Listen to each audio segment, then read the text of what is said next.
नमो बुद्धाय।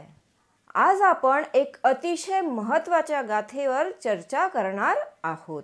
काशाय वस्त्र धारण करण्यासाठी पात्र कोण असते ह्याच्यावर आधारित ही गाथा आहे।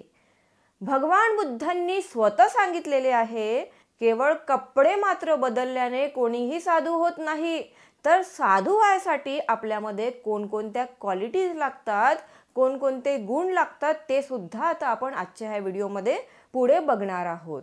काशाय वस्त्र धारण केलं, परंतु त्यांच्या मनामध्ये विकार आहेत, तर ते काशाय वस्त्र घालून कोणीही धर्म मार्गाचा खरा प्रतिनिधी ठरू शकत नाही। आजच्या ह्या व्हिडिओमध्ये आता आपण आणखी पुढे बघणार आहोत की खरे साधू कोण असतात आणि कपट करणारे साधू कोण। धम्मपदमध्ये गाथा क्रमांक 9 आहे। अनिक्कसावो कासावं योवंतं परिधायति अपेतो दम्मसच्चेना नसो कासा मरहति।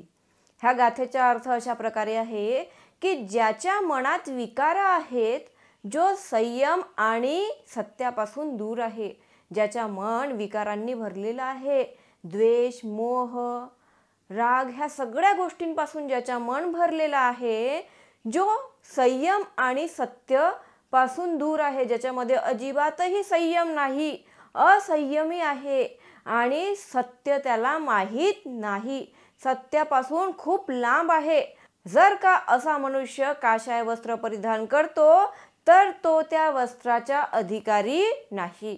ज्याच्या मनामध्ये विकार आहेत, ज्याच्यामध्ये संयम नाही, ज्याच्यामध्ये सत्यता नाही, जो सत्यापासून दूर आहे, तरी सुद्धा असा मनुष्य जर काशाय वस्त्र धारण करत असेल तर तो ह्या वस्त्राचा अधिकारी नाही, असं भगवान बुद्धांनी ह्या गाथेद्वारे आपल्याला सांगितलेलं आहे। आता ह्या गाथेमध्ये शब्द लिहिला आहे अनिक्कसावो, म्हणजे मनाचे विकार। अनिक्कसावो म्हणजे आपल्या मनाचे विकार। कोणकोणते विकार? राग, द्वेष, लोभ आणि मोह। दम्मसच्चेना म्हणजे संयम आणि सत्य। कासावं म्हणजे भिक्षूंचे पिवळसर वस्त्र। कासावं म्हणजे भिक्षू जे पिवळसर वस्त्र घालतात ते काशाय वस्त्र। या गाथेमध्ये भगवान बुद्ध आपल्याला सांगतात की कपडे बदलून कोणीही साधू होत नाही, खरे साधू पण हे मनाच्या शुद्धतेतून येतं। फक्त कपडे बदलल्याने साधू होता येत नाही, तर खरे साधू पण आपली मन जेव्हा आपण शुद्ध करू तिथूनच खरा साधू पण येते। जर मन विकृत असेल तर बाहेरचा वेश काहीही असो तो फसवा आहे। ज्याच्या मनामध्ये विकार असतील, ज्याचं मन विकृत असेल आणि त्यांनी बाहेर कोणताही वेश घातला असेल तर तो फसवा आहे। अनेक लोक भगवे वस्त्र घालतात आणि भिक्षू, गुरु, बाबाजी बनतात, पण त्यांचे मन अहंकार, लोभ आणि कामनांनी भरलेले असते। अशा लोकांमुळेच धर्माची हानी होते आणि समाजामध्ये भ्रम पसरते। म्हणूनच भगवान बुद्ध सांगतात की ज्याच्या मनामध्ये विकार आहेत, जो विकारांपासून मुक्त नाही आणि जो सत्यापासून दूर आहे, जरी तो काशाय वस्त्र धारण करत असेल तर असा व्यक्ती काशाय वस्त्र धारण करण्याच्या योग्य नाही। बुद्ध सांगतात की संयम आणि सत्य हेच खऱ्या साधूचे लक्षण आहे।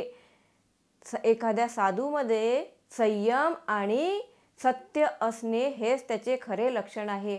पण आजकाल आपल्याला असं बघायला मिळते का? नाही, लोकांमध्ये संयम नाही। पुष्कळशे साधू असे आहेत की ज्यांच्यामध्ये संयम नाही आणि सत्यता तर मुळीच नाही। लोकांना ज्ञान देतात की सत्य बोलायचं, असत्य बोलू नये, पण ते स्वतःच असत्य बोलतात आणि त्यांच्या स्वतःवरच संयम राहत नाही, तर मग त्यांच्याकडून बाकीचे उपासक उपासिका काय शिकणार? लोकांना वाटतं की नाही, ते तर असे करतात, मग आपण पण केलेलं चालेल। म्हणून भगवान बुद्धांनी ही गोष्ट 2500 वर्षांपूर्वी सांगितली की ज्याही व्यक्तीमध्ये संयम आणि सत्य नाही तो खरा साधू नाही। सत्य बोलणे, विकारांना रोखणे आणि लोभावर विजय मिळवणे हेच भिक्षू जीवनाचे मूलभूत नियम भगवान बुद्धांनी सांगितलेलं आहे। जो कोणताही व्यक्ती ह्या मार्गावर नाही, जेवढा आता आपर्यंत सांगितलं, ह्या मार्गावर जोही व्यक्ती नाही पण फक्त तो चिवर घालून हिंडतो, तर तो व्यक्ती खोटा आहे. तो समाजामध्ये साधूपणाचा ढोंग करतो आणि आंतरिक स्वार्थासाठी धर्माचा उपयोग करतो. स्वतःच्या स्वार्थासाठी असा व्यक्ती धर्माचा उपयोग करतो आणि समाजामध्ये साधूपणाचा ढोंग करतो. खरं साधूपण हे बाह्य वेशातून नाही तर अंतःकरणातून दिसते. बाह्य वेशातून खरं साधूपण दिसणार नाही तर हे आपल्या अंतःकरणातून दिसते. आजचा हा जो काळ आहे, या काळामध्ये धर्माचं नाव घेऊन अनेक लोक फसवणूक करतात. ते देवाच्या नावाने व्यवसाय चालवत आहेत. भोंदू बाबा, ढोंगी बाबा, चमत्कारी बाबा, साधू हे नवे उद्योग झालेले आहेत. यांचा उपयोग करून लोक काय करत आहेत? पैसे कमावत आहेत. अशा लोकांपासून आपल्याला सावध राहायला पाहिजे. बुद्ध सांगतात की जो विकारी आहे तो काशाय वस्त्र धारण करण्यास पात्र नाही. आपण समाजात ज्यांना बाबा, स्वामी आणि महात्मा म्हणतो त्यांचे आचरण, सत्यनिष्ठा आणि संयम तपासायला आपण शिकायला पाहिजे. खरं साधू आपण कुणाला म्हटलं पाहिजे? आता खऱ्या साधूची ओळख सुद्धा आपल्याला करता आली पाहिजे. खरा साधू तोच जो लोभमुक्त आहे, ज्याला अजिबातही कोणत्याच वस्तूच्या, कोणत्याच गोष्टीचा लोभ नाही, तोच खरा साधू आहे. जो सर्व प्राणी मात्रांवर करुणा ठेवतो, जो केवळ लोकहितासाठी जगतो, लोकांच्या हितासाठी, लोकांच्या कल्याणासाठी, समाजाच्या कल्याणासाठी जगतो, तोच खरा साधू आहे. आणि जो स्वतःच्या वर्तनाने इतरांना प्रेरणा देतो, स्वतःच्या वर्तन असं ठेवतो की ज्याच्यामुळे बाकीचे लोक, इतर लोक प्रेरित होणार, असाच व्यक्ती काशाय वस्त्र धारण करण्याच्या पात्र आहे. तर आपल्याला ही पात्रता ओळखणे पण अतिशय आवश्यक आहे. एका वेळेस एका राजाने खोट्या साधूचा भांडाफोड केला. तो साधू वस्त्रात होता पण त्याचे मन स्त्रियांच्या आणि संपत्तीच्या मागे होते. जरी त्यांनी वस्त्र घातला होता साधूच्या, परंतु त्याचे संपूर्ण मन स्त्रियांच्या आणि संपत्तीच्या मागे होते. राजा म्हणाला त्याला, तू केवळ कपडे बदललेस, तुझं मन बदललं नाही. आणि त्याला समाजातून हद्दपार केले गेले. अशा प्रकारे त्या काळामध्ये राजाने त्या साधूला त्याच वेळी समाजातून हद्दपार केले. ही गोष्ट आपल्याला शिकवते की खोटं साधूपण फार काळपर्यंत टिकत नाही. जो कुणीही खोट्या साधूपणाचा ढोंग करत असेल तर हा जो खोटा साधूपण आहे हा फार काळपर्यंत टिकत नाही. आता आपण जाणार आहोत एका महत्त्वाच्या आणि तितक्याच विचार करायला लावणाऱ्या गोष्टीकडे. ही आहे देवदत्ताची कथा. देवदत्त जो होता तो बुद्धांचा चुलत भाऊ होता, परंतु त्याने हा धर्माचा वापर आपल्या स्वतःच्या स्वार्थासाठी केला. ही जी देवदत्ताची कथा आहे ही केवळ प्राचीन इतिहास नाही तर आजचा हा जो समाज आहे ह्या समाजाला आरसा दाखवणारी ही गोष्ट आहे. चला तर मग जाणून घेऊया की देवदत्ताने काय केलं आणि त्याला काशाय वस्त्राचा लाभ का नाकारण्यात आला. देवदत्त हा बुद्धांचा चुलत भाऊ होता. त्याने बघितलं, बुद्धांचा मार्ग बघितला, भिक्खूचे जीवन बघितले आणि त्याला असं वाटू लागलं की हा जो मार्ग आहे हा मार्ग खूप आदर आणि रिस्पेक्ट मिळवून देतो. तो बुद्धांप्रमाणेच भिक्षू बनला. तो स्वतःच्या स्वार्थासाठी भिक्षू बनला. फक्त त्याला एवढं वाटलं की हा मार्ग जो आहे हा खूप आदर मिळवून देतो आणि त्याला आदर घ्यायचं होतं, मिळवून घ्यायचं होतं, म्हणून तो बुद्धांप्रमाणेच भिक्षू बनला. पण त्याचे मन शुद्ध नव्हते. मनापासून तो भिक्षू बनला नाही. भिक्षू तर तो बनला, परंतु भिक्षूंसारखी नियम, भिक्षूंसारखी वागणूक त्याच्यामध्ये अजिबातही नव्हती. तो रागीट, अभिमानी आणि महत्वाकांक्षी होता. तर त्याला असं वाटायचं की जेव्हा बुद्ध भिक्खू संघ चालवू शकतात तर मी का बरं चालवू शकत नाही. हळूहळू देवदत्ताने बुद्धांच्या विरोधात कट रचायला सुरुवात केली.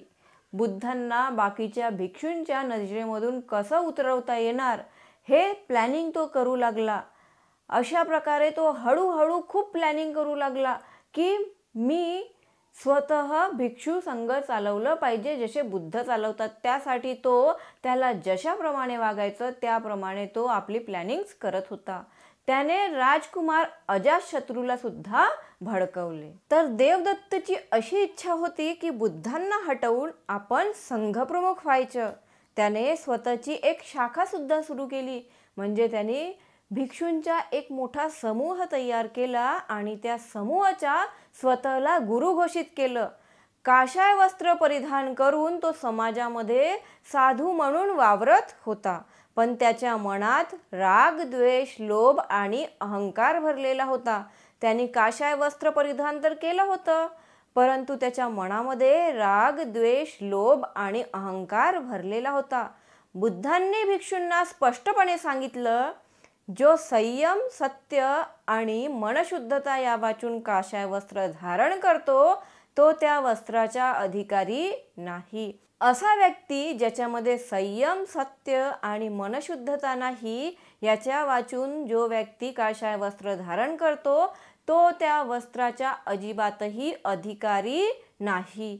त्यांनी देवदत्ताविषयी सुद्धा सांगितलं की तो फक्त वस्त्र घालतो. बुद्ध म्हणाले तो फक्त वस्त्र घालतो, पण त्याचं वर्तन साधूसारखं नाही. तो कपट करत आहे आणि त्याला हे वस्त्र शोभत नाही. काशाय वस्त्र तर त्याने ग्रहण केलेलं आहे, परंतु त्याच्या मनामध्ये कपट आहे. तो कपट करत आहे आणि हा काशाय वस्त्र त्याला शोभत नाही. अनेकदा देवदत्ताने बुद्धांना मारण्याचा सुद्धा प्रयत्न केला. एका हत्तीला बुद्धांवर सोडलं. देवदत्तांनी नालागिरी नावाचा हत्ती होता, त्या हत्तीला बुद्धांना मारण्यासाठी सोडलं, परंतु बुद्धांनी आपल्या करुणेने, मैत्रीने त्या हत्तीवर विजय मिळवला. जय मंगल अष्टगाथामध्ये आपण म्हणतो ना, नालागिरी गजवरं अतिमत्त भूतं दावग्गी चक्कमसणीव सुधारुणंतं मेतंबुसेक विधिना जितवा मुनिंदो तंतेजसा भवतु ते जयमंगलानी. तर अशा प्रकारे ह्या नालागिरी नावाच्या गजराज हत्तींवर बुद्धांनी आपल्या करुणेने, मैत्रीने विजय मिळवला. त्यानंतर डोंगरावरून त्यांनी खडकफेक सुद्धा केला, परंतु बुद्धांना तो खडक सुद्धा लागला नाही. त्यांच्या आंगळीला फक्त थोडासा तो लागला. परंतु हे जे कार्य देवदत्तांनी केले, त्याने बुद्धांना मारण्याचा प्रयत्न केला, तर त्याचा परिणाम त्याला एवढा वाईट होणार होता की तो विचार सुद्धा करू शकत नाही. त्यांनी खूप प्रयत्न केला बुद्धांना मारण्याचं, पण हे सर्व अयशस्वी ठरलं. त्याचे सगळे प्रयत्न अयशस्वी ठरले आणि शेवटी पापबुद्धीने भरलेला देवदत्त आजारी पडला, कारण त्यांनी कर्मच असे वाईट केले होते.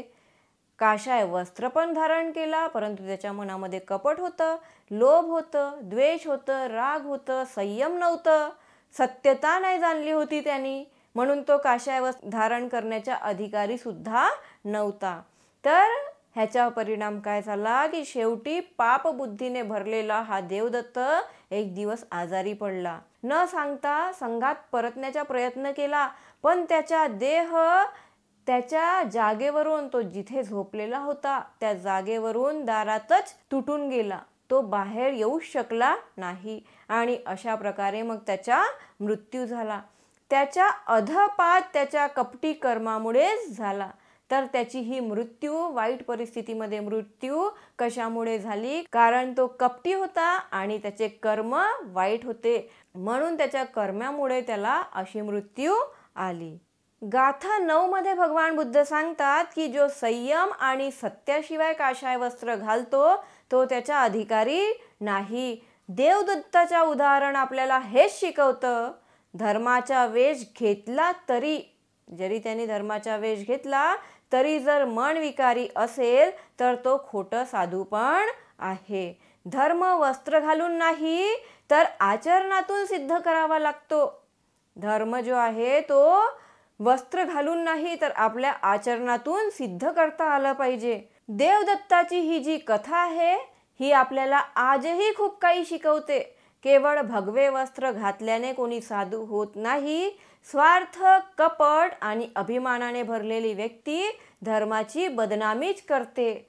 खरा साधू तोच आहे जो संयम, सत्य आणि करुणेने जगतो. ज्याच्यामध्ये संयम, सत्यता आणि करुणा आहे तोच खरा साधू आहे. म्हणूनच बुद्ध सांगतात, जो सत्य, संयम आणि विकार विरहित आहे तोच काषाय वस्त्राचा खरा अधिकारी आहे. तर अशा प्रकारे आजचा हा आपला विषय होता. खरा साधू कोण आणि खोटा साधू कोण आपल्याला ओळखता आलं पाहिजे आणि काषाय वस्त्राचा खरा अधिकारी कोण हे तर आपल्याला माहितीच पाहिजे. जर तुम्हाला ही गोष्ट आवडली असेल तर नक्की लाईक करा, शेअर करा, कमेंट करा आणि जर तुम्ही चॅनलवर नवीन असाल तर प्लीज चॅनलला सबस्क्राईब करून घ्या. नमो बुद्धाय.